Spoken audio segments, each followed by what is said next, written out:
অল্প বয়সেই কি চিরুনি দিলেই মুঠো মুঠো চুল উঠে আসছে? কপালে টাক পড়ে যাওয়ার ভয় পাচ্ছেন?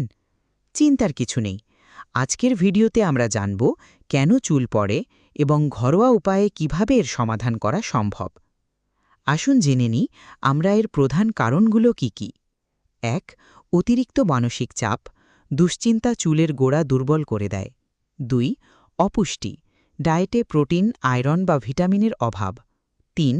ভুল শ্যাম্পু বা কেমিক্যাল, চুলে অতিরিক্ত জেল, কালার বা কড়া শ্যাম্পু ব্যবহার। ৪.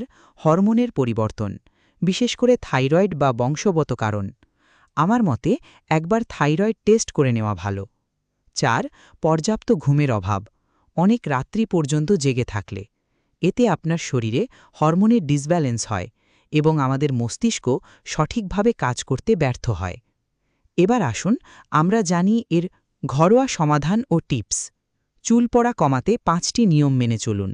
১. সুষম খাবার, প্রতিদিনের তালিকায় ডিম, বাদাম, পালং শাক এবং প্রচুর জল রাখুন। মনে রাখবেন, প্রোটিন চুলের প্রধান খাদ্য। ২. সঠিক তেল মালিশ, সপ্তাহে অন্তত ২ দিন নারকেল তেল বা ক্যাস্টর অয়েল হালকা গরম করে মাথার ত্বকে মালিশ করুন, এতে রক্ত সঞ্চালন বাড়ে। ৩. পেঁয়াজের রস, পেঁয়াজের রস চুলের গোড়ায় লাগিয়ে ২০ মিনিট রেখে ধুয়ে ফেলুন, এতে থাকা সালফার নতুন চুল গজাতে সাহায্য করে। ৪.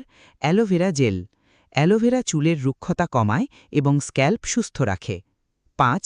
ভেজা অবস্থায় চুল চিরুনি না করা, ভেজা অবস্থায় চুলের গোড়া নরম থাকে, তাই এই সময় চিরুনি ব্যবহার করলে চুল বেশি ঝরে।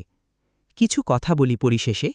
মনে রাখবেন, প্রতিদিন ১০০টি পর্যন্ত চুল পড়া স্বাভাবিক, কিন্তু এর বেশি হলে বা মাথায় প্যাচ তৈরি হলে অবশ্যই একজন চর্মরোগ বিশেষজ্ঞ বা ডাক্তারের পরামর্শ নিন।